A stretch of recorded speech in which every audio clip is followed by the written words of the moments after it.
नमस्कार विद्यार्थी मित्रांनो, मी आतिश शिंदे आपल्यासोबत आहेत. आज अजय देशमुख आहेत. यांचं LIC EDO मध्ये सिलेक्शन झालेलं आहे. मग सुरुवातीला ह्यांनी आहे का UPSC ची तयारी केली.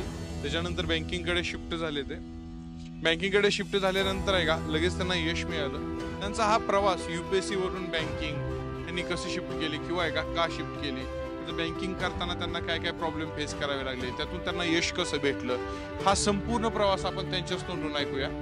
अजय, कॉलेजमध्ये असताना मी UPSCचं प्रिपरेशन करायचो. तेव्हा आमच्या कॉलेजमध्ये लायब्ररी होती आणि कलेक्टर ऑफिस अकोला त्यांनी एक संकल्पना आणली होती सुपर कडनं. त्यामध्ये पण त्यांनी एक एक्झाम कंडक्ट करून आमचं सिलेक्शन करून घेतलं होतं त्यामध्ये, आणि 30 जणांना स्पेशल बॅच प्रोव्हाइड केली होती. आणि त्यानंतर करोनामध्ये त्यामध्ये ब्रेक पडला 2019मध्ये.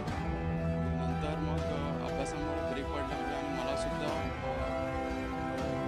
घरची जबाबदारी असल्यामुळे जॉबची अत्यंत आवश्यकता होती. आणि तेवढ्यातच मग बँकिंगशी मी जोडला गेलो. माझ्या जे फ्रेंड सर्कल होतं त्यांनी मला यासाठी प्रेरित केलं.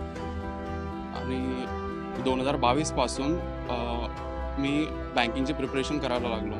तेव्हा असं होतं की एक्झामिनेशन टेम्परामेंट माझ्यामध्ये तेवढं डेव्हलप झालं नव्हतं. त्यामुळे एक्झाम तर द्यायचो मी, पण रिझल्ट येत नव्हते. एक्झामला बसल्यावर एक्झाममध्ये ब्लँक होऊन जायचो मी. तेव्हा असंच एकदा आकाश सरांना कॉल केला होता. तर तेव्हा मग त्यांनी बऱ्यापैकी मला गाईड केलं आणि त्यांनी मला सांगितलं होतं की एक्झामिनेशन टेम्परामेंट डेव्हलप करण्यासाठी सर्वच एक्झाम द्यायच्या. त्यामुळे एक्झाम टाईममध्ये स्वतःला मॅनेज करण्याची सवय आपल्याला होते. आणि असंच मग LICची नोटिफिकेशन आली.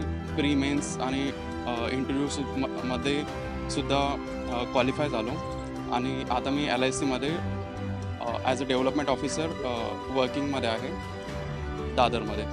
बघा, सुरुवातीला ग्रॅज्युएशन नंतर यांनी UPSCचं प्रिपरेशन चालू केलं, पण फायनान्शियल कंडिशन, आर्थिक स्थिती म्हणा, ह्या सर्वांमुळे आहे का त्यांना त्यांचं UPSCचं प्रिपरेशन मध्येच थांबून स्टॉप करून आहे का बँकिंगकडे वळावं लागलं.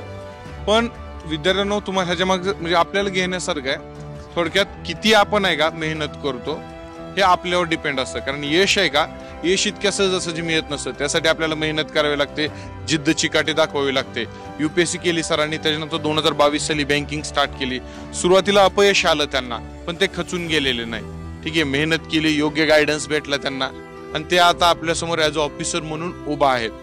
तुमच्या सर्वांना एवढंच सांगणं आहे, जिद्द चिकाटी आणि मेहनतीने अभ्यास करा, यश नक्कीच तुमचं असेल. चला, तुम्हाला तुमच्या पुढच्या वाटचालीसाठी हार्दिक शुभेच्छा.